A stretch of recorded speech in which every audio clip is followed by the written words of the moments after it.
अनुभव आहे। त्या ठिकाणी खूप स्वामीजींनी साधना केलेलं ते ठिकाण आहे। एखादा शब्द आपण जरा सांगितलं तुमचं हे होऊन जाईल तर होत होतं महाराज सशे महाराज असे असणारे बाबा। काय त्यांचं बोलणं आहे, सत्य साच आणि मवाळ। मवाळ म्हणजे कसं एकदम मऊ, मऊ म्हणजे किती मऊ, दुसऱ्याचा अंतकरण दुखावल्या जाणार नाही इतकं त्यांचं मवाळ बोलणं। मवाळ म्हणजे आपण जरा सत्यनारायणाचा तो प्रसाद जर घ्यायला गेलो आपण, ती पोथी वाचल्यानंतर ते काका ते प्रसाद बनवतात पहा, काय प्रसाद बनवतात, इतका सुंदर प्रसाद असतो। आपण जर घेतला तो प्रसाद नुसतं तोंडामध्ये टाकला की तो पटकन विरघळतो आणि असं वाटतं आणखीन पाहिजे असतो। आपण 2च रुपये टाकलेले असते त्याच्यामुळे ते डबल देत नाही आपल्याला प्रसाद, है की नाही? इतकं मऊ असतं ते साच आणि मवाळ। मनाला आवडेल असं ते बोलणं असतं संतांचं बोलणं। मितले बोलतात किती थोडं, बर बर कसे तुम्ही बरं आहेत का, बाबांचं बोलणं मितले आणि रसाळ, थोडं बोलतात आणि रसाळ बोलतात, जसा रस पडाव त्यांच्या मुखामधून असं त्यांचं बोलणं असतं। असे असणारे बाबा त्यांच्या ही कृपा आशीर्वादाने ज्या त्याप्रमाणे महाराज आपलंही आणि आमचंही परम भाग्य आहे। आपल्या गावामध्ये पूजनीय स्वामीजी देवगडला आल्यानंतर हा महाराष्ट्रातला इतिहास आहे।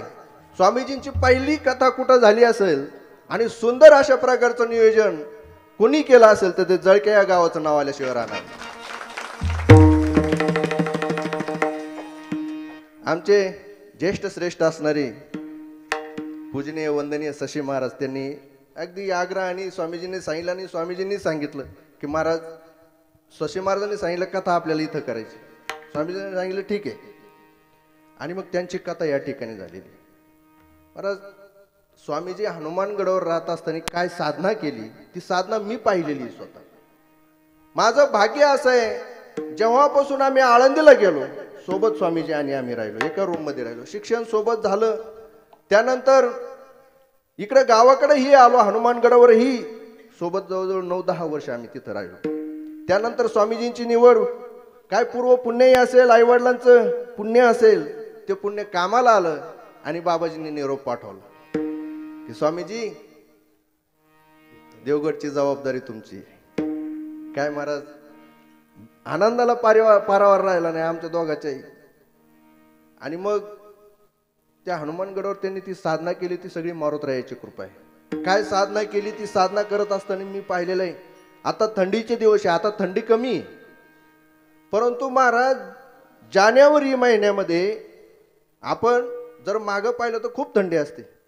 अशा काळामध्ये आपण 2-2 ब्लँकेट घेऊन अंगावर घेऊन झोपतो, पण अशा काळामध्ये अशा कपड्यावर बादलीवर पाणी घ्यायचं रात्री 11च्या नंतर आणि बादलीवर पाणी घेऊन ते गदेबाबा, तुम्ही हनुमानगडावर आले असतात सगळे, ते गदेबाबाचं जिथं ते वटा आहे पूर्ण रात्रभर स्वामीजी त्या ठिकाणी नामजप करत बसायचे। आणि काय फल, ती जागा जागृत झाली आणि मारुतरायाची कृपा झाली आणि स्वामीजींना एवढं मोठं पद त्या ठिकाणी दिलेलं आहे।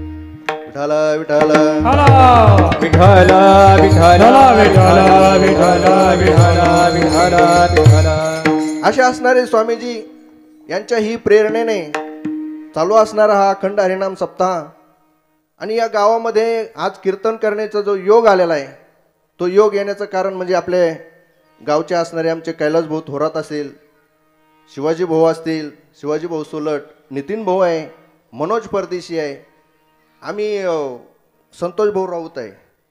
आम्ही आळंदीला सप्ताह केला होता महाराज। त्या सप्ताहामध्ये या सर्व मंडळीची पंगत होती। एवढंच नाही तर हनुमानगडावर ते प्रत्येक शनिवारी त्या ठिकाणी येत होते, त्या ठिकाणी आमचा परिचय झाला।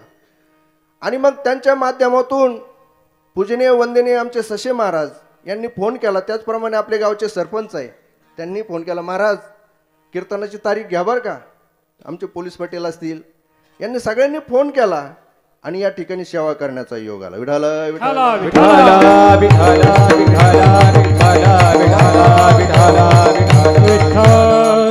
या कार्यक्रमाला उत्कृष्ट आणि सुंदर अशा प्रकारचं मार्गदर्शन भेटलं ते पूजनीय वंदनीय आमचे शशी महाराज।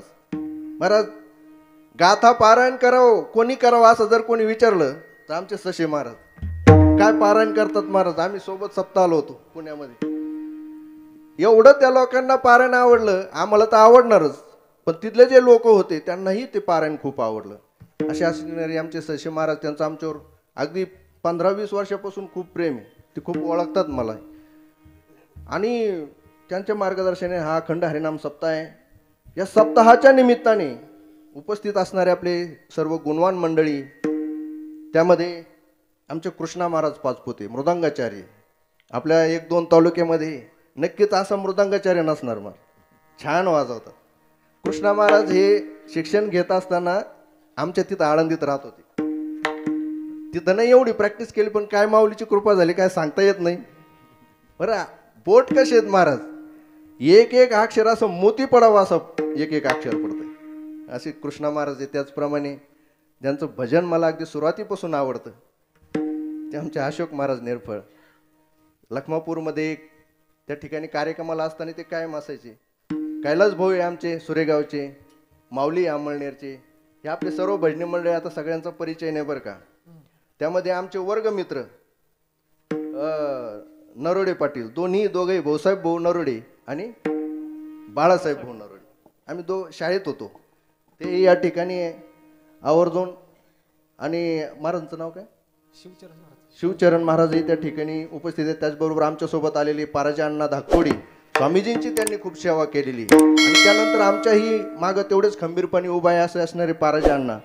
त्याचप्रमाणे देवगडची 20-25 वर्ष कॅन्टीन ज्यांनी सांभाळली ते आमचे भास्कर भाऊ, स्वपन भाऊ बोरुडे हेही या ठिकाणी आलेले आहेत. त्याचप्रमाणे नरोडे पाटील आहे, स्वपन भाऊ आहे, वने पाटील आहे. तुम्ही म्हणता भाऊ, आता तुमचे नाव सगळ्यांचे माहीत नाही बरं का मला. आमचे पवार महाराज हे आलेले आहेत, सचिन महाराज पवार यांचे बंधू तेही आलेले आहेत, आणि सर्व माता भगिनी आणि सर्व पुरुष मंडळी. नामदेव महाराज विदाटे तेही चोपदार आहे आमचे, विष्णू महाराज.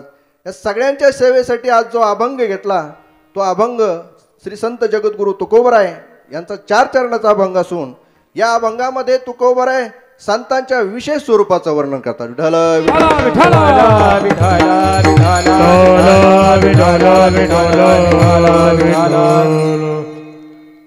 तुकोबराय आषाढी वारीच्या निमित्ताने पंढरपूर या ठिकाणी गेलेले आहेत. अनेक वारकरी त्या ठिकाणी पंढरपूरमध्ये आषाढी वारीच्या निमित्ताने आलेले आहेत. महाराज, काय त्या पंढरपूरचा आनंद आहे. दोन्हीचे हाट भरले घनदाट, अपार मिळाले वारकरी रे, असे अनेक वारकरी त्या ठिकाणी आलेले आहेत. त्याचबरोबर तुकोबराय ही आज पंढरपूरला आलेले आहेत. तुकोबरायांनी चंद्रभागेचं स्नान केलेलं आहे. पंढरपूरची ती पांडुरंगाची ती प्रदक्षिणा केलेली, ग्राम प्रदक्षिणा झालेली आहे. आणि तुकोबराय आज पांडुरंगाच्या दर्शनासाठी बारीमध्ये उभा राहिले. त्यावेळेस गर्दी नव्हती एवढी, थोड्याच अंतरावर पांडुरंगाची ती मूर्ती दिसते. तुकोबराय डोळे भरून पांडुरंगाची ती मूर्ती पाहतात. तुकोबरायांनी अभंग सुरुवात केली. राजस सुकुमार मदनाचा पुतळा, राज कुमार मदनाचा पुतळा, राज सुकुमार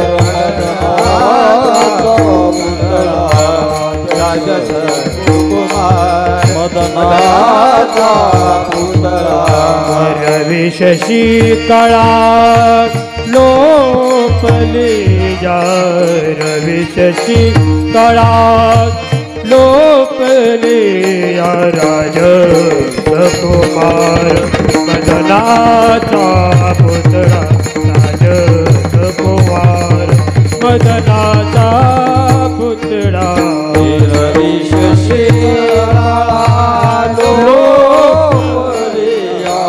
रवी शशी कळा लोपलिया, मदनाचा मदनाचा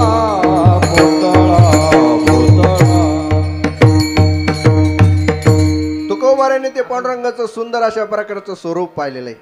आणि तुकोबरायांना पांडुरंग परमात्मा कसे भासले तुकोबराय सांगतात. राजस सुकुमार मदनाचा पुतळा, रवी शशी कळा लोपली. आणि मग थोड्या अंतरावर पांडुरंगाची मूर्ती आहे, हळूहळू बारी पुढे जाते. तुकोबराय पांडुरंगाच्या त्या मूर्तीजवळ उभा आहे, डोळे भरून पांडुरंगाची ती मूर्ती पाहिलेली आहे. पांडुरंगाच्या पायावर तुकोबरायांनी डोकं ठेवलं, छातीशी पाय लावलेले आहेत. जगातलं सर्व सुख आपल्याला मिळालंय अशा प्रकारच्या अनुभूती आज तुकोबराय घेतायत. पांडुरंगाचा निरोप घेतला, दर्शन झालं, डोळे भरून पांडुरंगाला पाहिलं आणि तो पांडुरंगाचा निरोप घेऊन तुकोबराय बाहेर आलेले आहेत. पुंडलिकरायाचं दर्शन झालेलं आहे. पुंडलिकरायाचं दर्शन झाल्यानंतर थोड्याच अंतरावर त्या वाळवंटामध्ये अनेक वारकरी मंडळी, साधू संत मंडळी, त्या ठिकाणी एक पारमार्थिक चर्चा चालू आहे. त्या चर्चेमध्ये नामदेव महाराज आहे, माऊली ज्ञानोबर आहे, चोखोबर आहे, संत सेना महाराज आहे, गोरोबा काका आहे, सावता महाराज आहे, असे आणि निळोबर आहे, तुकोबर आहे, असे अनेक संत मंडळी त्या ठिकाणी आलेले आहेत. आणि त्या ठिकाणी एक पारमार्थिक चर्चा चालू आहे. ती चर्चा चालू असताना त्या चर्चेमध्ये सहज विषय निघाला की या जगामध्ये श्रेष्ठ कोण आहे, मोठा कोण आहे, पूजनीय अशा प्रकारे कोण आहे. विठाल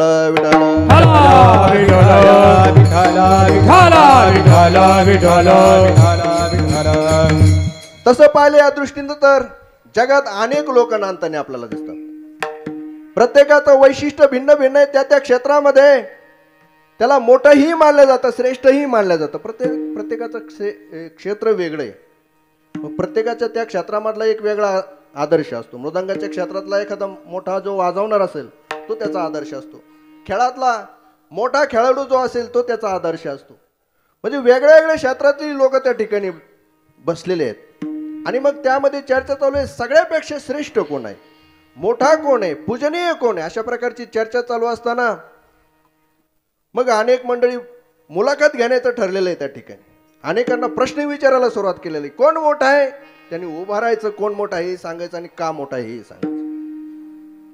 गावातील प्रतिष्ठित पाटील समोर बसलेले होते. पाटलांना विचारलं, म्हणले पाटील तुम्ही सांगा तुमच्या मताने या जगामध्ये मोठा कोण आहे, श्रेष्ठ कोण आहे, कोणाला पूजनीय मानता तुम्ही. पाटील हे व्यावहारिक क्षेत्रातील तज्ज्ञ होते, ज्ञानी होते. त्याच्यामुळे पाटील उभा राहिले. पाटलांनी सांगितले या जगामध्ये जो श्रीमंत आहे, भरपूर पैसा ज्याच्याकडे, त्याला मी मोठा मानतो. कुणी सांगितलं सत्ताधीश मोठा आहे, कुणी सांगितलं उत्कृष्ट अशा प्रकारचा खेळ खेळणारा खेळाडू मोठा आहे, कुणी सांगितलं आपल्या कलेनं जो जगाला मोहून टाकतो तो कलाकार मोठा आहे, कुणी सांगितलं अभिनेता मोठा आहे, कुणी सांगितलं शेतकरी मोठा आहे, कुणी सांगितलं व्यापारी मोठा आहे. अशी मुलाखत घेत घेत नेमकं निळोबरायांकडे आलेले आहेत. निळोबरायांनी विचारलं, सांगा म्हटले तुम्ही तुमच्या मताने श्रेष्ठ कोणाला मानता, कोणाला मोठं मानता तुम्ही. शेजारी तुकोबराय होते. म्हणले महाराज तुम्ही सांगा तुमच्या मताने श्रेष्ठ कोण आहे, कोणाला मोठं मानता तुम्ही. तुकोबराय हसले. तुकोबराय म्हणतात माझ्या मताने जर कोणी मोठा होत असेल तर मी सगळ्याला मोठं मानायला तयार, परंतु माझ्या एकट्याच्या मताला काय किंमत आहे, बहुमताला किंमत आहे. लोकांनी सांगितलं, म्हटले महाराज आम्ही सामान्य माणूस आहोत, परमार्थातला आम्हाला विशेष अशा प्रकारचं काही कळत नाही, तेव्हा तुम्ही आमच्या प्रश्नाचं असं सरळ सरळ भाषेमध्ये उत्तर द्या ना, असे आडेवेळी घेऊन उत्तर देऊ नका ना. त्यावेळेस तुकोबराय हसले. तुकोबरायने हसून इशाराच्या दृष्टीने निळोबरायांकडे पाहिलं आणि तुकाराम महाराजाच्या वतीनं निळोबरायांनी उत्तर दिलं, हरी भक्त थोर भूमंडळी हरी भूमंडळी हरिभक्त थोर भूमंडळी हरिभक्त थोर काय त्यांचा महिमा काय त्यांचा महिमा वरून मी पामर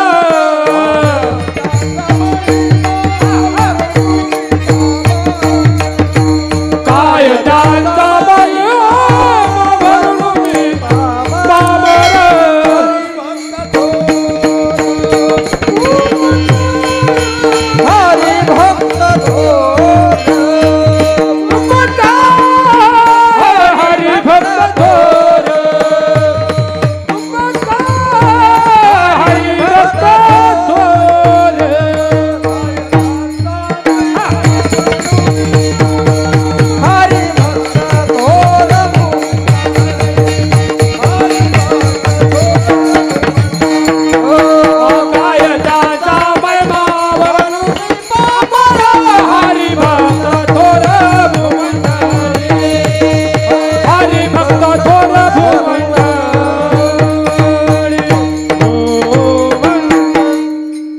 तुकोबरायांना विचारलं जगामध्ये श्रेष्ठ कोण आहे, मोठा कोण आहे, पूजनीय अशा प्रकारे कोण आहे.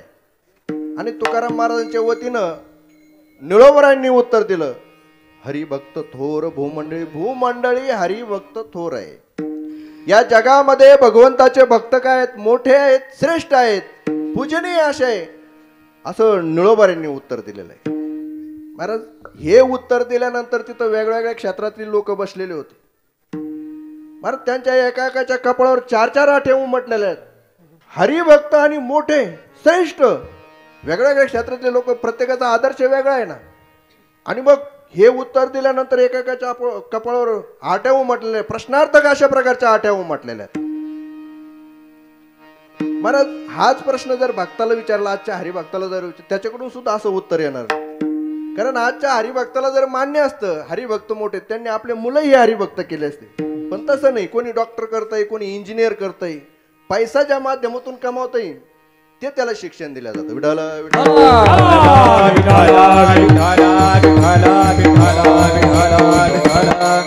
आणि मग महाराज हे उत्तर दिल्यानंतर लोकांमध्ये चर्चा सुरू झालेली आहे.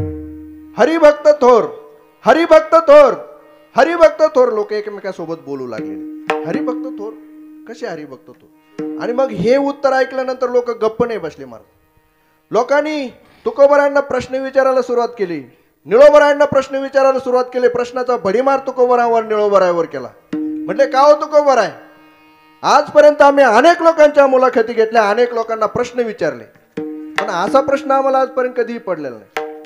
अनेक लोकांनी असं सांगितले की या जगामध्ये जो श्रीमंत आहे, भरपूर पैसा ज्याच्याकडे, तो मोठा आहे. कारण सध्या चलती कोणाची आहे, पैशाची, पैशाची है की नाही. सर्वे गुन्हा कांचनम मश्रयंती.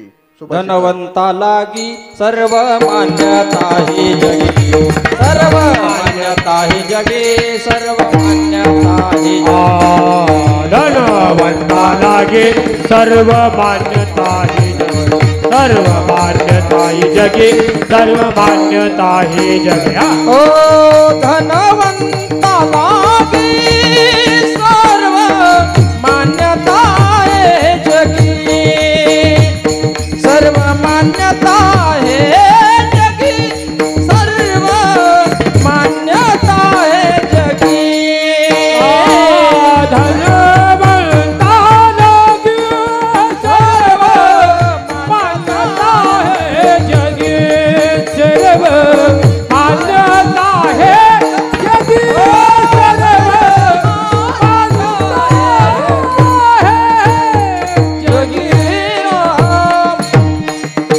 सर्वे गुन्हा कांचनम आश्रयंते. जगातले सगळे गुण या संपत्तीच्या आश्रयाने राहतात. मग असा श्रीमंत असेल ना, काय त्याच्या पुढे पुढे केले जाते. तुकोबरा सांगतात, धनवंता लागी सर्व मान्यता आहे जगी. काय लोक मानतात महाराज, पैसा ज्याच्याकडे त्याला लोक काय मानतात. एवढंच नाही, पैसा ज्याच्याकडे त्याला लोक, तो नसला कुलवान तरी लोक कुलवान मानतात. हे सुभाषितामध्ये म्हटलं बरं का, माझं मत नाही. यशास्ती वित्तम वित्तम सनरक कुलीनहा. तो कुली नाही म्हटले, कुली. मग असा श्रीमंत असेल, असा मोठा असेल, लोक त्याचे काय पुढं पुढं करतात. आजच्या काळामध्ये महाराज आज पैशाला किंमत आहे, ज्याच्याकडे संपत्ती त्याला किंमत आहे. तुम्ही म्हणता हरिभक्त मोठे, हरिभक्ताला मोठं मानतात.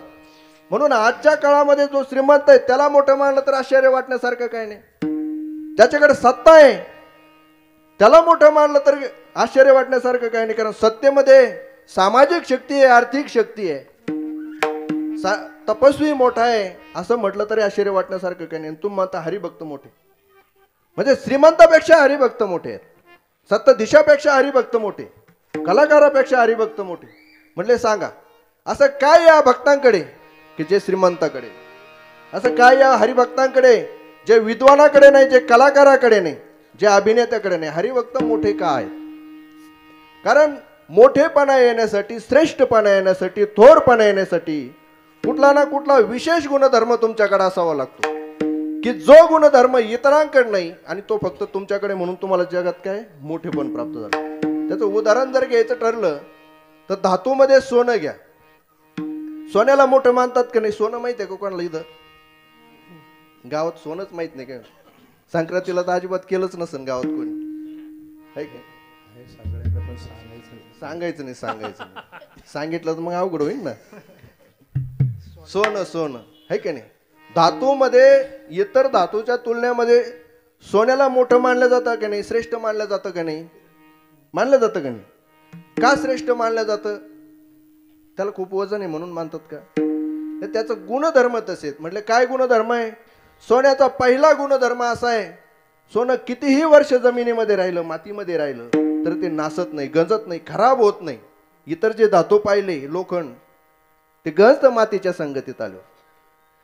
बाकीचे जर्मल असेल, तांबा असेल, ते खराब होऊन जातं मातीच्या संगतीमध्ये.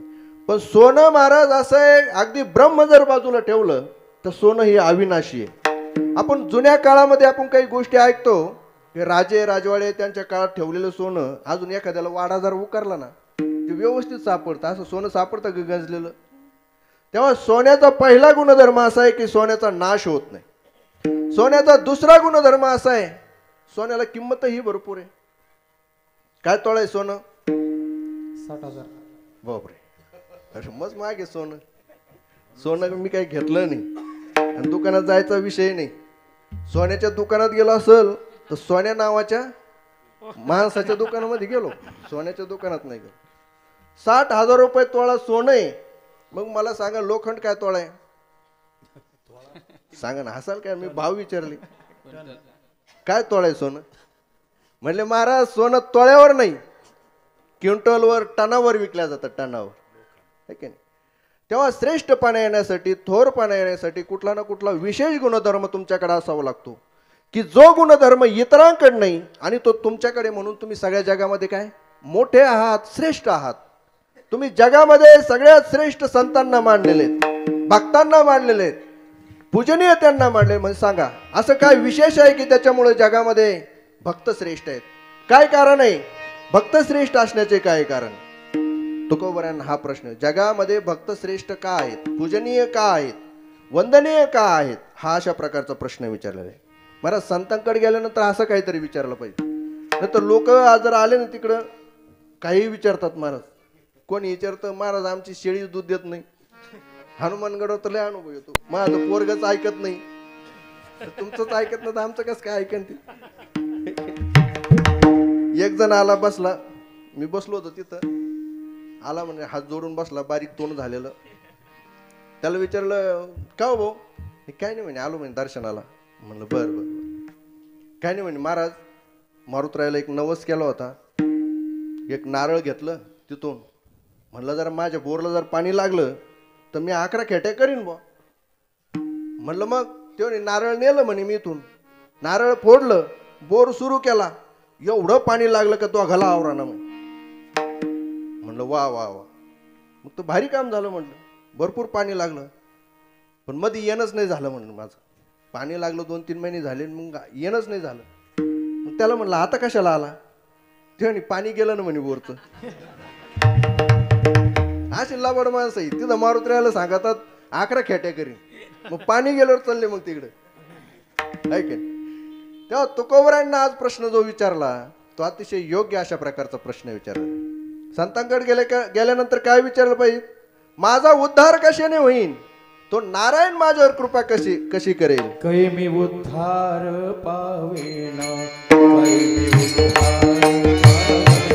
कै मी उद्धार पावेन, कै मी उद्धार पावेन. कै कृपा करील नारायण, कै कृपा करील नारायण, कै कृपा करेल नारायण, कै कृपा करेल नारायण.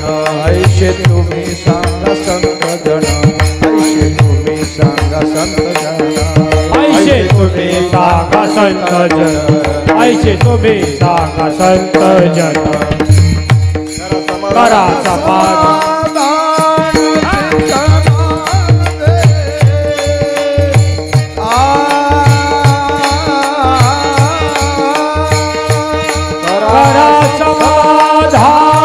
चित्त माझे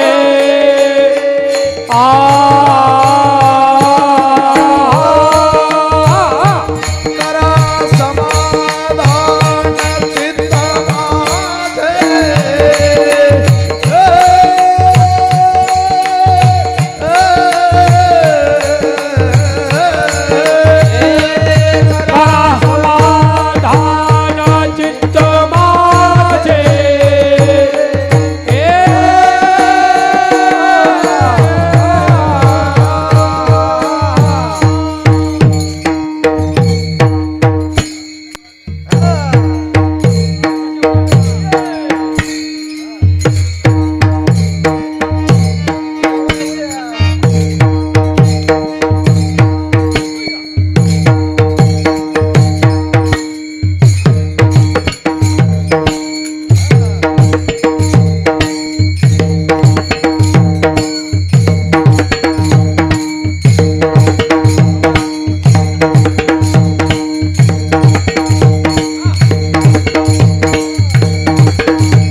साऊंड सिस्टीम महाराज एकदा टाळ्या जोरदार.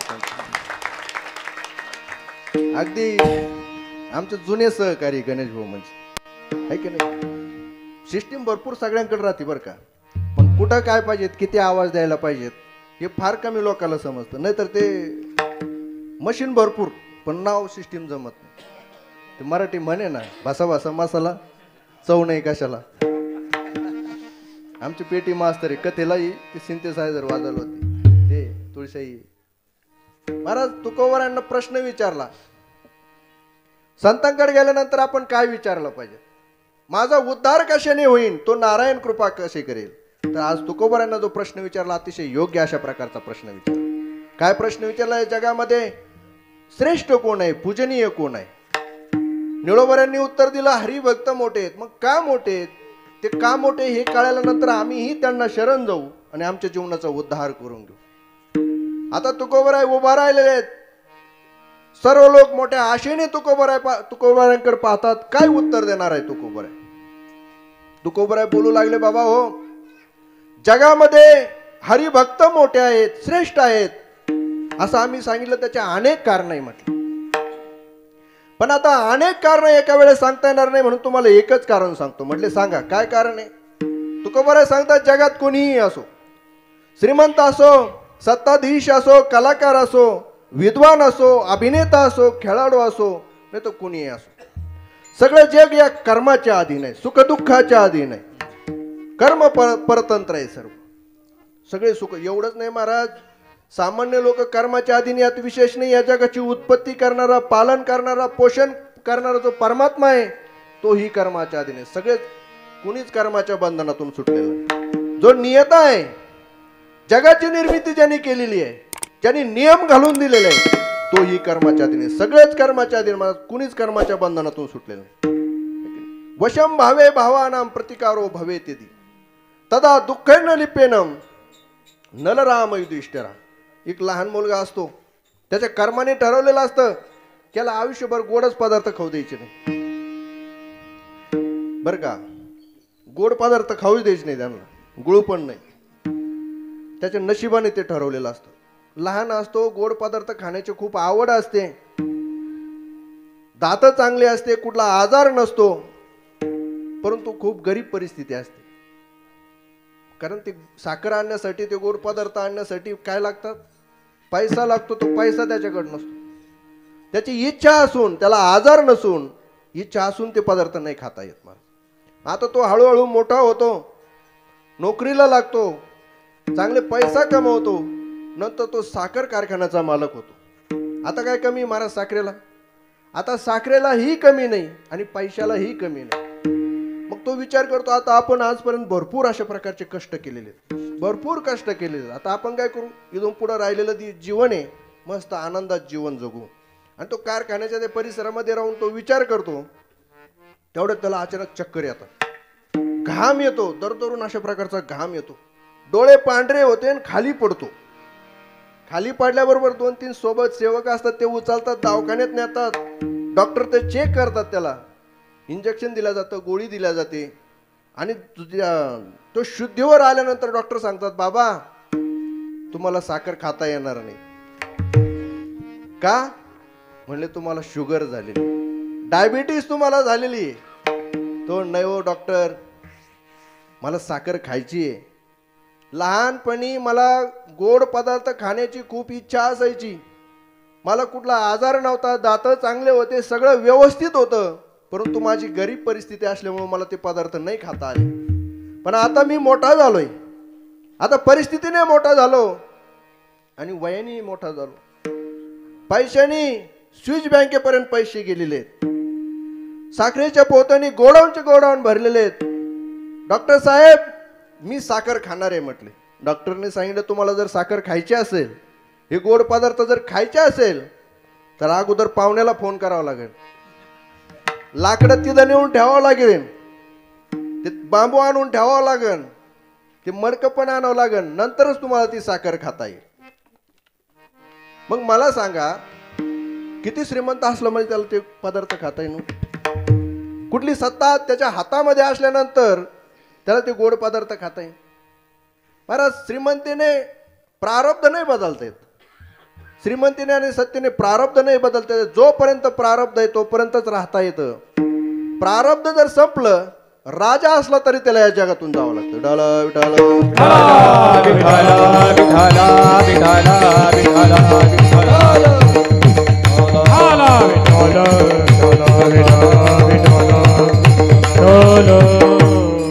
भगवान श्रीकृष्णाने प्रतिज्ञा केली होती की मी युद्धामध्ये शस्त्र हातामध्ये धारण करणार नाही.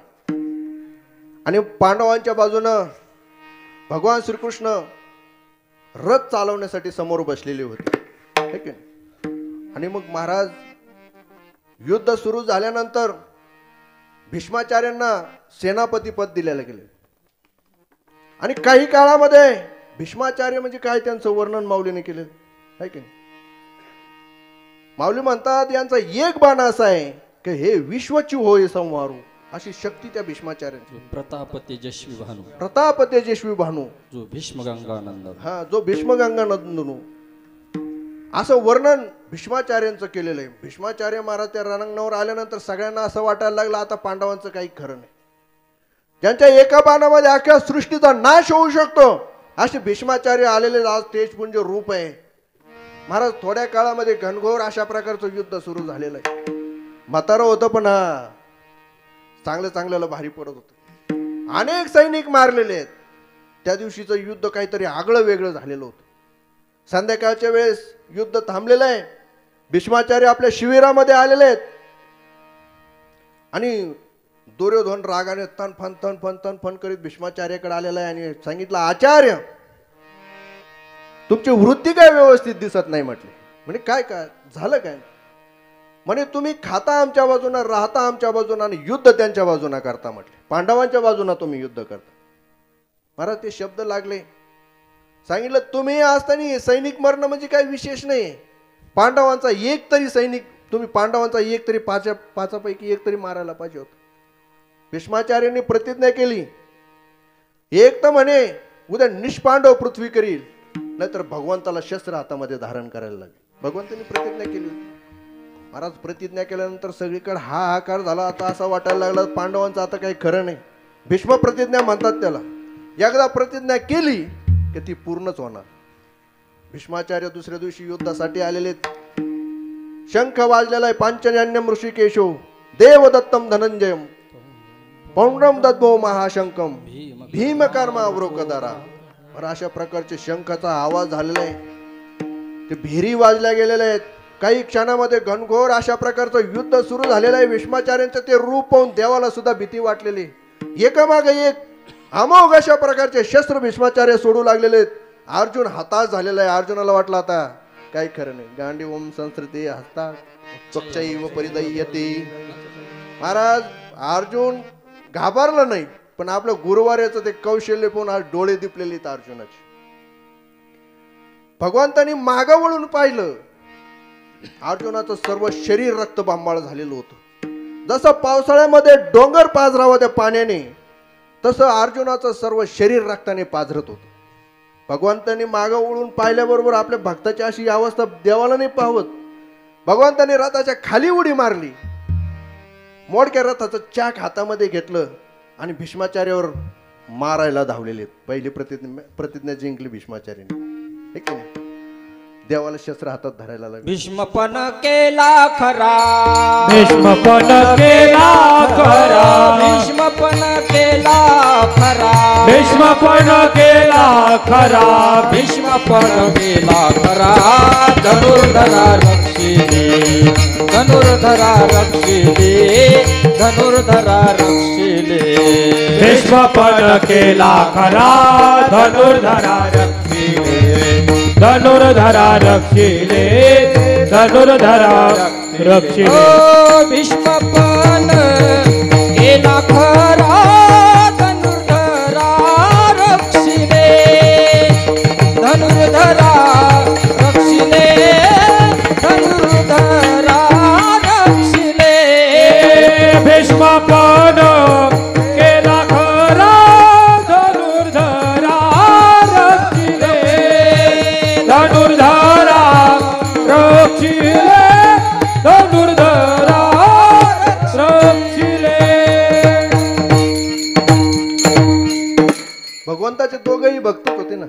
भीष्माचार्य ही भगवंताचेच भक्त होते आणि अर्जुनही भगवंताचाच भक्त होता.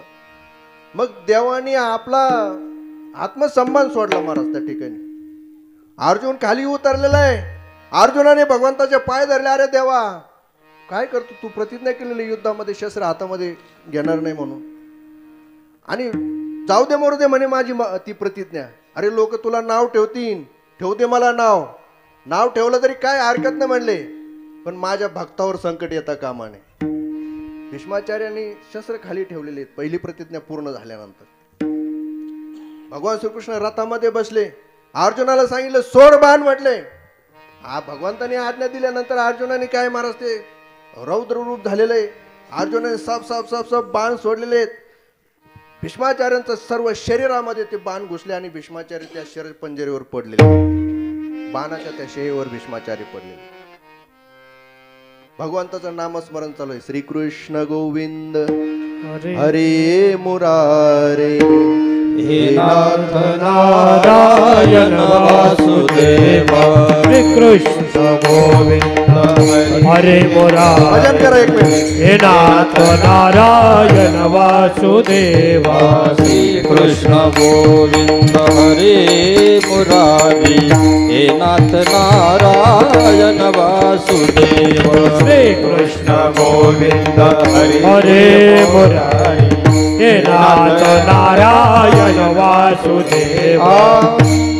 अशा प्रकारचं भजन भीष्माचार्याने ते सुरू केलेलं आहे. मनामध्ये सारखं ते भजन चालू आहे भगवंताचं नामस्मरण. कारण भीष्माचार्य इच्छामरणीय होते. इच्छामरणीय होते. त्यांना ते जे म्हणतात ना वेदना वगैरे तशा प्रकारच्या वेदना माता गंगेच्या त्या आशीर्वादाने त्यांना ते त्रास होत नव्हता. आणि मग भीष्माचार्य ते शरपंजरी पडल्यानंतर महाराज युद्ध थांबलेलं आहे. संध्याकाळच्या वेळेस सर्व ते मंडळी भीष्माचार्यांना भेटण्यासाठी आलेले. ते 5 पांडव आहेत, भगवान श्रीकृष्ण आहेत, अर्जुन आहे, धर्मराज आहे, नकुल आहे, सहदेव आहे, दुर्योधनी आहे. अनेक मंडळी त्या ठिकाणी, द्रौपदी ही आलेली आहे. अनेक मंडळी त्या ठिकाणी आले. भगवान श्रीकृष्ण त्या ठिकाणी उभा राहिले. आचार्यांनी हात जोडले आणि विचारलं देवा मला आठवतं तसं मी कधी चुकीचं कर्म केलेलं नाही, कधी विनाकारण कुणाला मन दुखावलं नाही, युद्धाशिवाय कुणावर अन्याय केला नाही. आणि मग मला हे 6 महिने बाणावर पडावं लागतं. हे कर्म काय? मी जर चुकीचं कर्म केलं नाही, एवढा आत्मविश्वास पाहिजे महाराज. आपण जर चुकीचंच कर्म केलं नाही तर आपल्याला वाईट भोगावंच लागणार नाही. काय आत्मविश्वास होता भीष्माचार्यांचा. मी जर चुकीचं वागलोच नाही तर हे 6 महिने मला बाणाच्या या टोकावर का झोपावं लागतं. भगवान हसलेले आहेत. आचार्य भगवंतांनी सांगितलं आचार्य तुम्हाला कर्माचा सिद्धांत माहित आहे. ज्यांनी जे कर्म केलं त्याला ते भोगावंच लागतं. केले कर्म झाले त्याची भोगाले. केले कर्म झाले त्याची भोगाले. केले कर्म झाले त्याची भोगाले. केले कर्म झाले त्याची भोगाले. उपजले मेले ऐसे किती ऐसे किती ऐसे किती. उपजले मेले ऐसे किती ऐसे किती ऐसे किती. हरिमुखी गातार बली चिंता. हरिमुखी गातार बली चिंता. उपजले मेले ऐसे किती ऐसे किती ऐसे किती. उपजले मेले ऐसे किती ऐसे किती ऐसे किती. हरिमुखी गाता हर बली चिंता. हरिमुखी गाता हर बली चिंता. केले कर्म झाले त्याची भोगा आले. उपजले मेले ऐसे की. भगवंताने सांगितलं आचार्य तुम्हाला कर्माचा सिद्धांत माहिती आहे. ज्यांनी जे कर्म केलं त्याला ते भोगावंच लागणार आहे म्हटले. पण म्हटले देवा मी कुठं चुकीचं कर्म केलेलंच नाही. मग भगवंताने असं एक पडदा चित्रपटासारखं एक पट निर्माण केलेला आहे. समोर एक चित्र दाखवलेलं आहे. एक तरुण आहे, योद्ध्याचे कपडे अंगावर घातलेले, एका हातामध्ये धनुष्य आहे, एका हातामध्ये बाण आहे. मुसमुस्त तारुण्य आहे महाराज. असे तरुण जर असेल ना ते नीट रस्त्याने चालतच नाही. कुत्र्याला तर दगड मारीन, याला तरी बोलन, कोणाला तरी चेष्टा तरी करीन, पोराला तरी चिमटा घेईन. तारुण्य ते राहतात हे की नाही. एखादा म्हातारा माणूस बोलेल त्याला तरी काहीतरी बोलून जाईल. महाराज ते असं मुसमुस्त तारुण्य असा चाललेला आहे तो. एका हातामध्ये धनुष्य, एका हातामध्ये बाण आहे आणि रस्त्याने चाललेला आहे. आणि जात असताना रस्त्याच्या कडाला पाहिलं एक सरडा आहे, अगदी म्हातारा झालेला आहे, वृद्ध झालेला आहे तो. मग जाताना आता गपचिप जावं ना, त्यांनी काय केलं, तो बाण घेतला आणि त्या सरड्याला टोचला आणि तो असं फेकून दिला, रस्त्याच्या बाजूला फेकून दिला. फेकला तो निवडुंगाच्या झाडावर पडला. ते निवडुंगाची पानं माहिती ना कशी असतात, मऊ असतात, फुलं राहतात त्याला. तुमच्याकडे काटे राहते काय? सगळीकडेच काटे राहतात. त्या निवडुंगाच्या त्या पानावर तो पडलेला आहे सरडा. सगळ्या शरीरामध्ये ते काटे घुसलेले आहेत. आणि 6 क्षण तो त्या ठिकाणी जागला आणि 6 क्षणानंतर तो सरडा मेला. आचार्याच्या लक्षात आलं, हे मागच्या जन्मात आपल्याला केलेलं चुकीचं कर्म आहे, त्याचं फळ आता भोगावं लागत. म्हटलं देवा मान्य आहे, म्हटले कर्म केलंय, पण ते 6 क्षण जागला, त्याला वेदना 6 क्षण झाल्या, मला 6 महिने. भगवंताने सांगितलं कर्म असं आहे, ते व्याजा सगळं फेडावं लागतं, दर साल दर सेकडा, त्या पद्धतीने व्याज सगळं फेडावं लागतं. म्हणते विठ्ठल विठ्ठल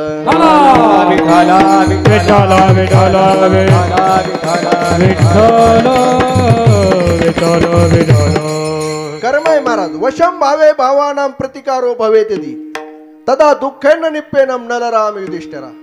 नळाला कर्म संपलं नाही, रामाला कर्म भोगावं लागलं. कर्मे श्रीराम वनवासा गेला, कर्मे श्रीराम वनवासा गेला. ओ कर्मे दशरथ वियोगी मेला, कर्मे योगिया गेला. कर्मे रावण क्षयो पावला, कर्मे रावण क्षय पावला. वियोग घडला सीता देवी, पर्येशी गव्हारा सादर, पर्येशी गव्हारा सादर. वियोग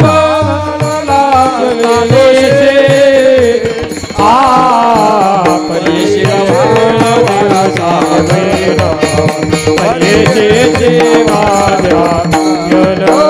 कर्मे श्रीराम वनवासा गेला, कर्मे श्रीराम वनवासा गेला. कर्मे श्रीराम वनवास गेला, कर्मे श्रीराम वनवास गेला. कर्मे दशरथ वियोगे मेला, कर्मे दशरथ वियोगे मेला. कर्मे दशरथ वियोगे मेला, कर्मे दशरथ वियोगे मेला. कर्मे रावण क्षयो पावला, कर्मे रावण क्षयो पावला. कर्मे रावण क्षय पावला, कर्मे रावण क्षय पावला. वियोग घडला सीता देवी, वियोग घडला सीता देवी.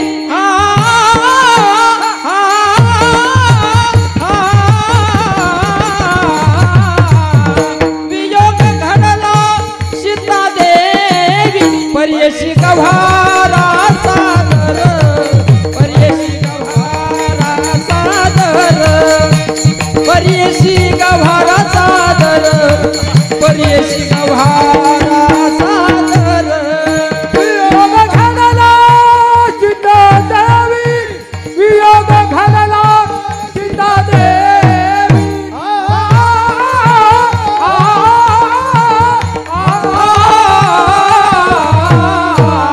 वियोग घडला सीता देवी, पर्येशी गव्हारा सादर, पर्येशी गव्हारा सादर, पर्येशी गव्हारा सादर, पर्येशी गव्हारा सादर. कर्मे राम वनवासा गेला, कर्मे दशरथ वियोगे मेला.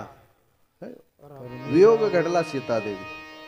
महाराज दशरथाने रामाला राजा बनवण्याचं जाहीर केलेलं आहे. सगळ्या गावामध्ये दौंडी दिलेली आहे अयोध्येमध्ये.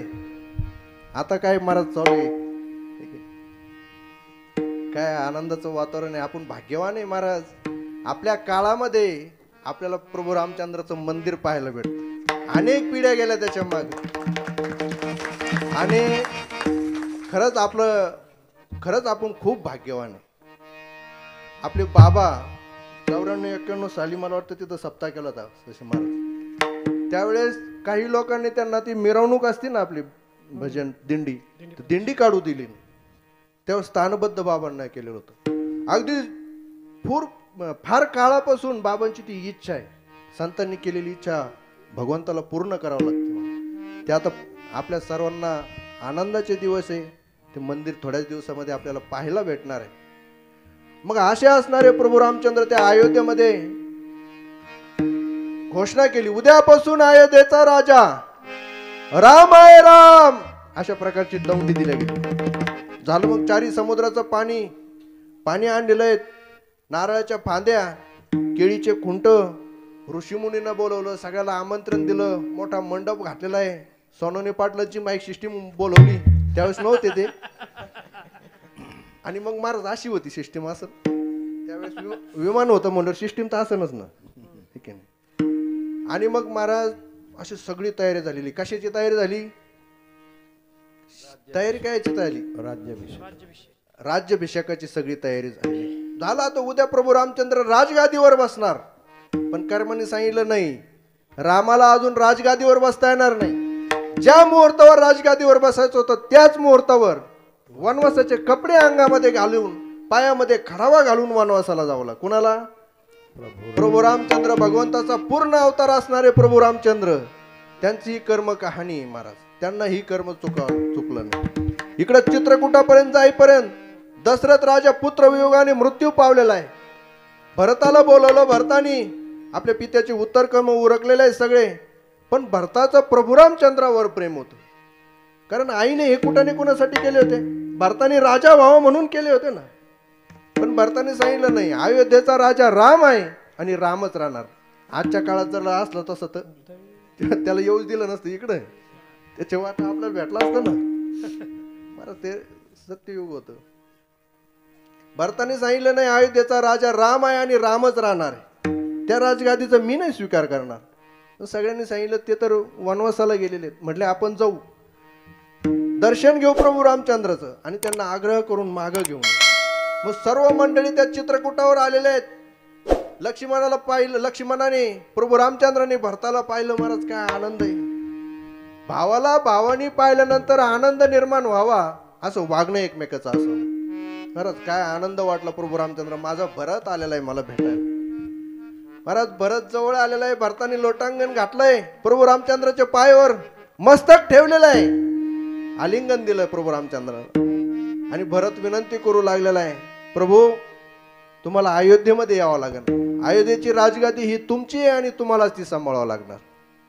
प्रभू रामचंद्राने सांगितलं नाही, म्हणते मला येता येणार नाही, कारण आपल्या कुळाची एक रीत आहे, रघुकुल रीत सदा चली आई, प्राण जाय पर वचन न जाय. मी माझ्या आईला वडिलांना वचन दिलेलं आहे की 14 वर्षापर्यंत मी आपलं वनवास स्वीकारीन म्हणून, आणि त्या नियमानुसार मला आता अयोध्येला येता येणार नाही. मग मात्र भरत कवळ्याला, भरताला वाटलं काहीतरी आग्रह करून पाहू. भरताने उपोषण करायला सुरुवात केलेली आहे. अन्न घेणं बंद केलेलं आहे, पाणी घेणं बंद केलेलं आहे, तरी प्रभू रामचंद्र काय माघार घ्यायला तयार. नंतर तर प्राणायामाच्या माध्यमातून हवा घेणं सुद्धा बंद केलेलं आहे. मग मात्र सगळ्याला भीती वाटायला लागलेली आहे. सगळ्याला असं वाटायला लागलं तर भरताचं काही खरं नाही. महाराज प्रभू रामचंद्र जवळ आलेले, सांगितलं ठीक आहे भरता, तुझ्या म्हणण्याप्रमाणे मी अयोध्येचं राज्य स्वीकारतो. काय भरताला आनंद झाला. भरत उठला. भरताला वाटलं आता आपला प्रभू रामचंद्र मागे येणार आहे आपल्यासोबत. प्रभू रामचंद्र म्हणतात, भरता तुझ्या म्हणण्याप्रमाणे मी अयोध्येचं राज्य स्वीकारतो. आता मी कोण आहे? भरताने सांगितलं तुम्ही राजा आहात, मालक आहात. मग मी राजा म्हणल्यानंतर तू कोण आहे? म्हणजे तुमचा सेवक आहे, दास आहे. म्हणलं मग दासाचं काम काय असतं? त्यांनी सांगितलं स्वामींनी जी आज्ञा केली त्या आज्ञेचं पालन करणं हे दासाचं काम असतं. प्रभू रामचंद्रांनी सांगितलं जा मग मी तुला आज्ञा देतो, मी येईपर्यंत 14 वर्षापर्यंत तू अयोध्येचं राज्य सांभाळ. प्रभू रामचंद्रांनी आज्ञा दिली. आता आज्ञा मालकाने दिली म्हणल्यानंतर नाही म्हणायचा विषयच नाही ना. ठीक आहे म्हटलं प्रभू तुमच्या आज्ञेनुसार मी राज्य एक सांभाळतो, पण राजा म्हणून नाही, एक सेवक म्हणून सांभाळेल म्हणे. पण मग तुमच्या त्या खडावा मला द्या, त्या खडावा मी त्या राजगादीवर ठेवीन आणि त्यांची आज्ञा घेऊन अयोध्येचं संचलन करेन. प्रभू रामचंद्राने त्या खडावा दिलेल्या आहेत. भरत मागे गेला अयोध्येला आणि हे इकडे वनवासाला निघाले. महाराज इथपर्यंत येईपर्यंत कमीत कमी त्या खडावा तरी होत्या, चपला तरी होत्या पायामध्ये. त्या डोंगरावर काय चपलाचं दुकान नव्हतं दुसरं, एक चप्पल गेली म्हणजे दुसरी चप्पल घ्यायला. है की नाही? ज्या सुकुमार पावलांना फुलासारख्या चपला घालून पुन्हा गालीच्यावरून चालण्याची सवय होती, आज ते सुकुमार पाऊल डोंगराच्या कड्या कपाड्यावरून चालत होते, काट्या कुपड्यातून चालत होते. महाराज असं पाय ठेवला कातडा निघला जायचं, रक्ताची चिळकंडी उडायची. काय वेदना होत असतील प्रभू रामचंद्र. पण एवढ्या वेदना सहन करत करत हसत हसत प्रभू रामचंद्र म्हणतात, लक्ष्मणा पाहिलीच कर्माची महती. आईने कडू बोलून राज्य हिरवून नेलं आणि भावाने गोड बोलून चपला नेल्या. विठ्ठल विठ्ठल. अशा प्रकारे सगळे कर्माच्या अधीन महाराज. श्रीमंत कर्माच्या अधीन आहे, सत्ताधीश कर्माच्या अधीन आहे, अभिनेता कर्माच्या अधीन आहे, खेळाडू कर्माच्या अधीन आहे, कलाकार सुद्धा कर्माच्या अधीन आहे, सगळेच कर्माच्या अधीन आहे, मृदंगाचार्य सुद्धा सगळे कर्माच्या अधीन आहे. आणि मग सामान्य मंत्री संत्रीन हे कर्माच्या अधीन नसतील कशावरून? स्वतः जगाचा मालक असणारा प्रभू रामचंद्र त्यांना ही कर्म भोगावं लागलं. पण म्हणले दैव जात दुःखे भरता, दोष ना कुणाचा,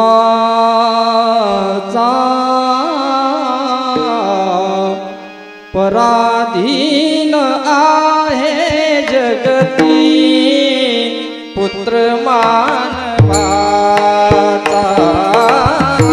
दोष ना कुणाचा, पराधीन आहे जगती पुत्र मानवाचा,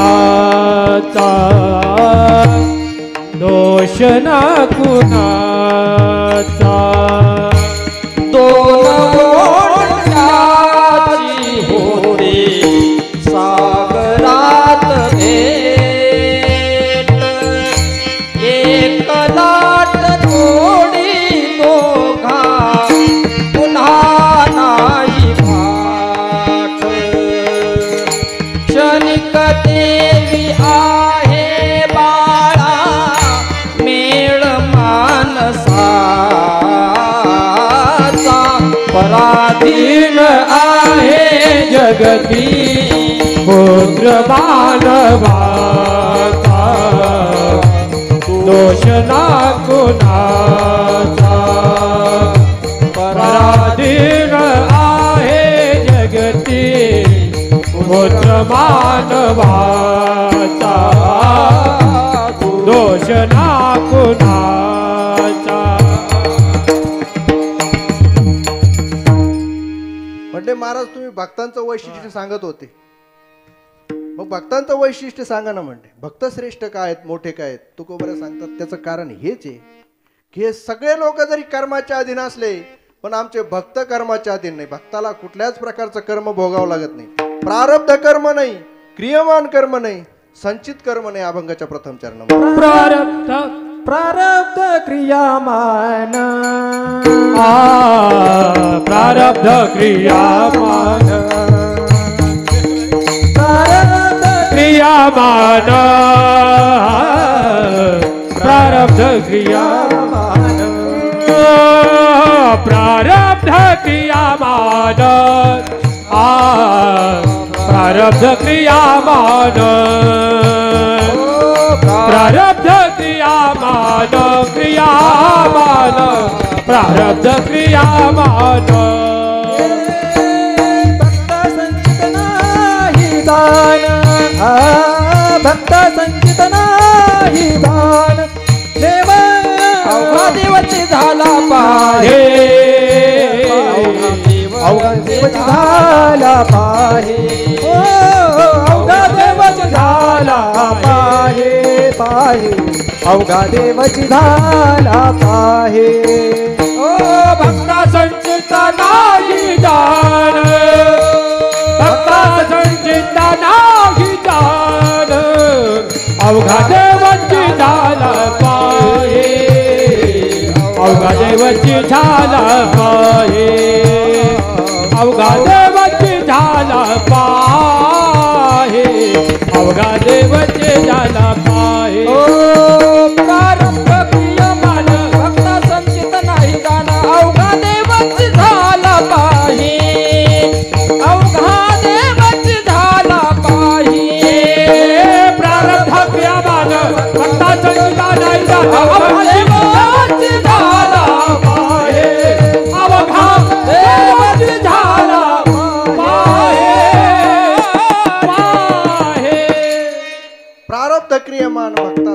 संचित नाही जाण.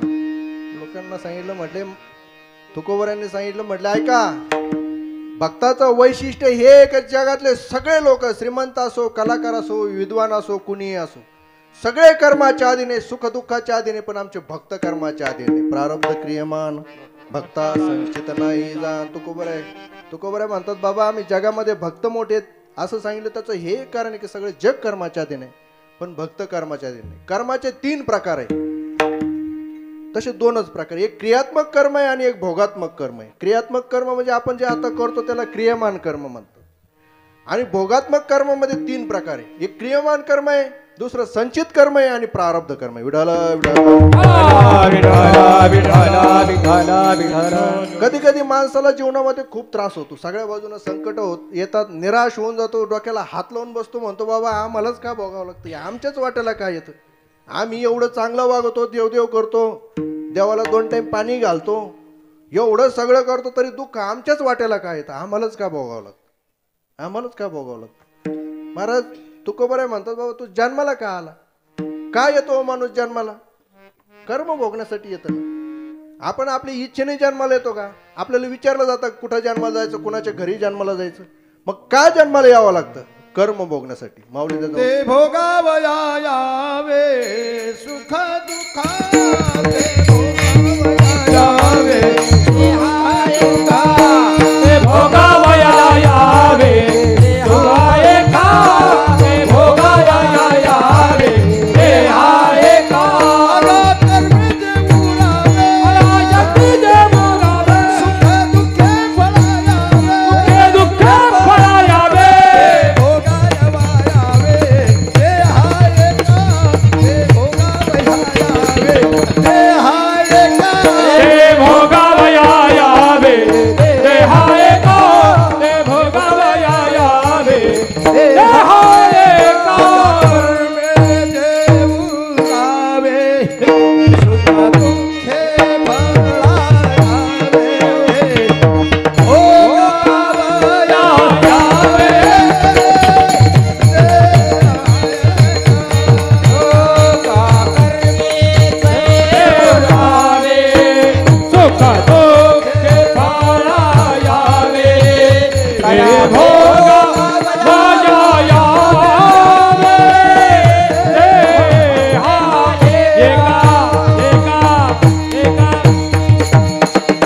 माऊली म्हणतात, कर्मे जे उरावे ते सुख दुःखे फळावे, तया ते भोगावया यावे देह आहे का. माऊली म्हणतो, का जन्माला यावं लागतं, मागच्या जन्मात जे कर्म केलेले ते कर्म भोगण्यासाठी आपल्याला जन्माला यावं लागतं. मग कुठला तरी एक देह धारण करायचा आणि त्या माध्यमातून ते केलेलं कर्म भोगत राहायचं. आता आपल्याला हा मानवदेह भेटला, मानवदेह कशासाठी भेटला, कर्म भोगण्यासाठी. सुख दुःख कधी कर्म भोगण्यासाठी, कधी सुख होतं, कधी दुःख होतं, अशा प्रकारचं कर्म आपल्याला भोगावं लागतं. या कर्माचं एवढं विचित्र काम या देहाचं. महाराज कोणी असलं तर त्याला ते कर्म भोगावंच लागतं, कोणी असलं. माऊली म्हणतात, असंभाव्य पाप पिके तयाचे सारिके, असंभाव्य पाप पिके मग जन्मकोटी दुःखे भोगी जीव. करोडो जन्म घ्यावा लागतात, मानव देहामध्ये केलेलं कर्म भोगण्यासाठी जीवाला करोडो देह घ्यावं लागतात, जन्म घ्यावं लागतात. त्या करोडो देहामध्ये एखादा मानव देह येतो, तो मानव देह भेटला का पुन्हा करोड जन्म पुरेले असं कर्म होतं. जसं त्या दुर्योधनाने पांडवांसाठी षडयंत्र रचलं होतं ना, तसं षडयंत्र आहे महाराज हे कर्माचं. पांडवांसाठी काय षडयंत्र होतं, पांडवांना 12 वर्ष वनवास, 1 वर्ष अज्ञातवास, त्या अज्ञातवासात पुन्हा 12 वर्ष वनवास, पुन्हा 1 वर्ष, म्हणजे कधी पांडव इकडे आलेच नाही पाहिजे, तशा या कर्माचं आहे. कुर्वंते कर्म भोगाय कर्म कर्तुंच भुंजते वयम तो जन्मनो जन्मे लभंते व निरुक्तीना. भोगावंच लागतं. आपण या देहात जे कर्म करतो त्याला क्रियमान कर्म म्हणतं, आणि पूर्ण झालं की ते संचितामध्ये जाऊन भेटतं. संचितामधूनच जे काही भोगायला येतं आपल्याला त्याला प्रारब्ध कर्म म्हणतात. मग एक प्रारब्ध संपलं का दुसरं पुढे येतं, दुसरं संपलं का तिसरं पुढे येतं, आणि इकडून क्रियमान मधून त्यामध्ये मिळत राहतं. म्हणजे सारखं जसा तो समुद्र आहे ना, किती नद्या बरोबर आल्या तर कधी पूर्ण भरत नाही. अपूर्यमानम मचलम प्रतिष्ठे, अनेक नद्या बरोबर आल्या, किती पाऊस आला तुम्ही पाहिलं का समुद्राने त्याची रेषा ओलांडलेली, ओलांडतच नाही महाराज.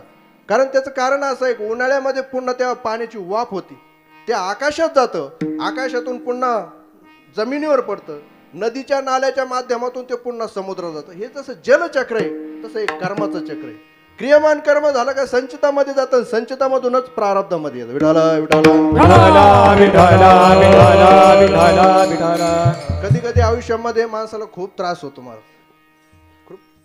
माणसाने आयुष्यभर मोठमोठे घरं बांधावे, भरपूर पैसा कमावा, रात्रंदिवस कष्ट करावे, हाडाचे काढ रक्ताचं पाणी करावं, आणि आता इकडून तिकडून कुठं 4 दिवस आले भोगायच्या आनंदात राहू भाऊ, आता नातव संघ गप्पा हाणू म्हणते.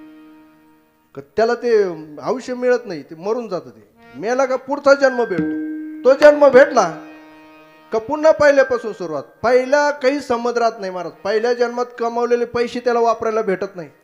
पहिल्या जन्मातल्या मुलाबाळाचा त्याचा काही संबंध राहत नाही. पहिल्या जन्मामध्ये बांधलेल्या घरामध्ये त्याला जात नाही. त्याला जर कुत्र्याचा जन्म भेटला, त्याला वाटलं चला घरात जाऊन येऊ, एक चक्कर मारून येऊ. ते कुत्रा नुसतं घरात घुसायला लागल्यावर असं लाकूड टाकी दे महाराज त्याच्या कमरात, लय जोरात लागलं काय महाराज. ते घरात त्याला जाता येत नाही. मस्त त्यांनी आदल्या जन्मात कष्ट केलेले राहतात, पण नाही त्याला काहीच करता येत नाही. या जन्मात पुन्हा पहिल्यापासून सुरुवात.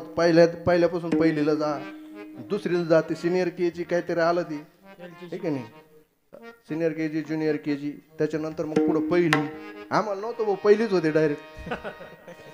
आणि मग हळूहळू मोठा होतो, पुन्हा त्याचं लग्न, नोकरी, पैसा कमवायचा, पुन्हा घरं बांधायचे, जागा घ्यायची, आई बापातून बाजूला राहायचं, हे सगळं मोठमोठं करायचं, सगळं जायचं. एक दिवस मरून मेला का पुढचा जन्म कधी संपत नाही. केले कर्म झाले त्याची भोगा आली, उपजले मेले ऐसे किती. असं अनेक जन्म त्याला भोगावं लागतात.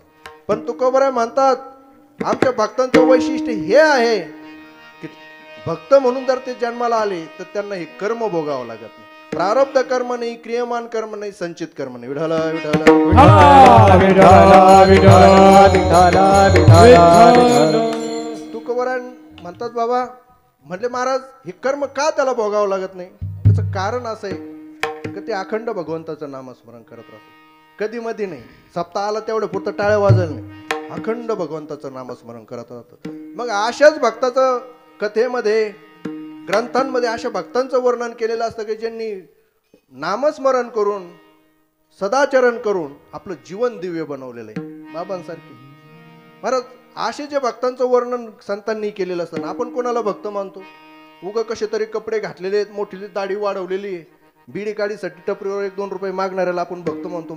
ते पैसे मागायला लागले की मग लोक म्हणतात मग हे असे कुठं भक्त राहतात का? हे पैसे मागत येतात आणि हे असे कुठं भक्त राहतात का? नाहीतरी खरा भक्त असेल, खरा साधू असेल, काय ओळखण्याची योग्यता आहे आपली. कारण भक्त ओळखण्यासाठी स्वतः भक्त व्हावं लागतं. तुका म्हणे अंगी व्हावे ते आपण, तरीच महिमाने येईल. आता आमचे कृष्ण महाराज मृदंग वाजवतात. ते मृदंग कसे वाजवतात हे कोणाला कळणार आहे? उगा कोणाला नाही कळणार ना. त्या क्षेत्रातला जो तज्ञ आहे त्याला मात्रा म्हणजे काय, काल म्हणजे काय, लय म्हणजे काय, कोणत्या अक्षराला किती वजन द्यायचंय, किती पोषक वाजवतात हे कोणाला कळणार? त्या क्षेत्रातला जो तज्ञ आहे त्याला कळणार, दुसऱ्याला नाही.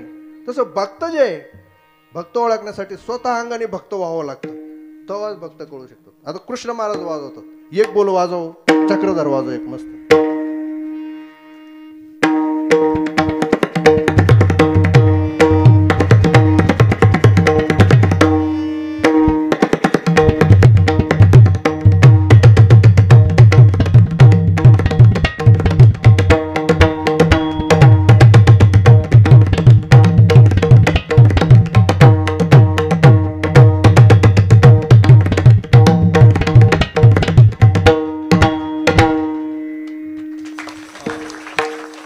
आता मला सांगा, सगळ्यांनी टाळ्या वाजवल्या, त्यांनी काय वाजवलं तुम्हाला कळलं का? धड धड धड धड काहीतरी आवाज येतो बा, ते मला कळलं ना.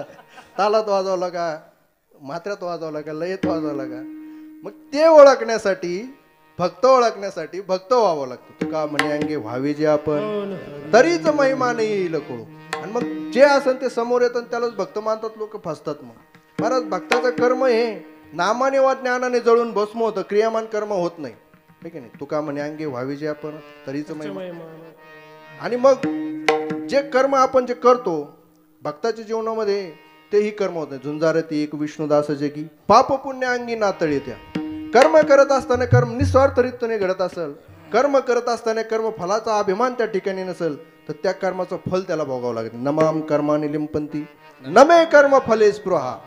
अशा प्रकारे महाराज क्रियमान कर्म भोगावं लागत नाही, संचित कर्म भोगावं लागत नाही, पण प्रारब्ध आहे. प्रारब्ध कोणी असलं तरी त्याला भोगावं लागतं, कोणी असू द्या. पण नाथ महाराज हरिपाठामध्ये म्हणतात की त्या हरीच्या कृपेने त्या भक्ताच्या प्रारब्धाचा काय होतो, नाश होतो. एका जनार्दनी भोग प्रारब्धाचा, हरी कृपे त्याचा नाश झाला. भक्ताच्या त्या प्रारब्धाचा काय होतो, भगवंताच्या कृपेने काय होतो, नाश होतो, नाश.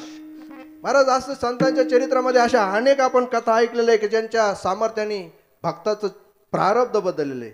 ज्ञानोबारायांच्या चरित्रामधली एक कथा सांगतो तुम्हाला. एक राजा होता, थोडा वेळ झाल्यामुळे थोडं फास्ट केलं बरं का जरा. एक राजा होता, त्या राजाला सतत मुली होत होत्या. आता मुली होणं हा काय स्त्रियांचा दोष नाही, परंतु पुरुष प्रधान संस्कृती असल्यामुळे तो दोष कोणावर लादला जातो, स्त्रियांवर लादला जातो. झालं, एक झाली, दोन झाली, 3-4 मुली झाले. राजाने सांगितलं, म्हटले बस आता जर तुला मुलगी झाली तर मी दुसरं लग्न करणार, कारण मला राज्य चालवण्यासाठी मुलगा पाहिजे आणि तुला सारख्या मुली होतात. राणी घाबरलेली. राणीला वाटलं आता जर मुलगी झाली आपल्याला, यांनी जर दुसरं लग्न केलं तर आपलं काय होणार.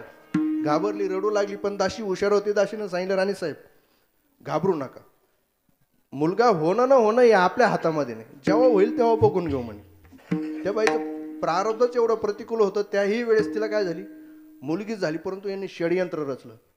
सगळ्या राज्यामध्ये सगळ्या लोकांना सांगितलं मुलगा झाला. ते ज्योतिषी होते, त्यांनाही सांगितलं राजेसाहेबाला जाऊन सांगा मुलगा झाला.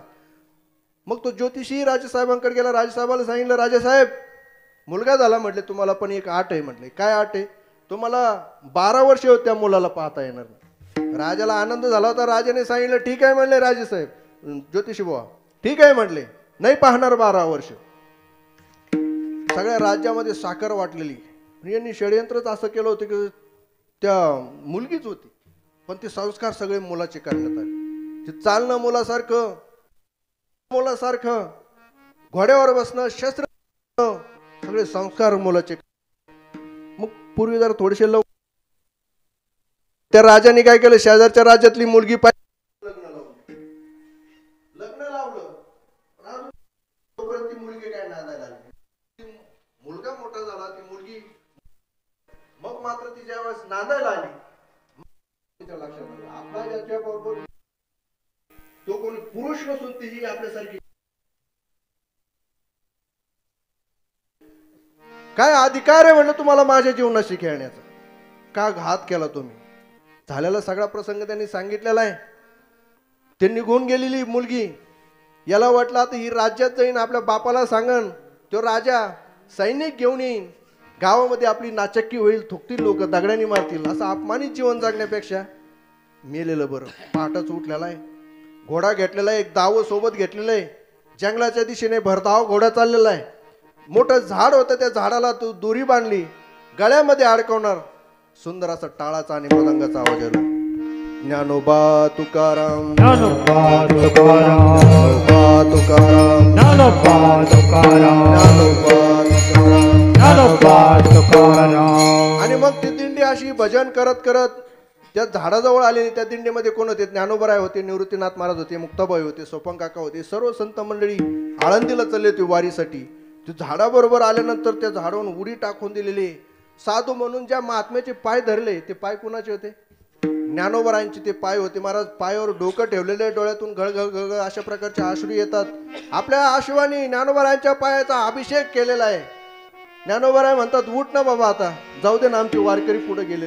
त्यांना सांगितलं नाही. म्हटले महाराज माझं शेवटचं अशा प्रकारचं दर्शन आहे, मला पोट भरून दर्शन घेऊ द्या. ज्ञानोबराय योगीराज होते. त्यांच्या एका क्षणामध्ये ते लक्षात आलेलं आहे. त्यांनी सांगितलं मी तुला बाबा म्हटलेलं आहे, बोल तू बाबा आहे की बाईस आहे.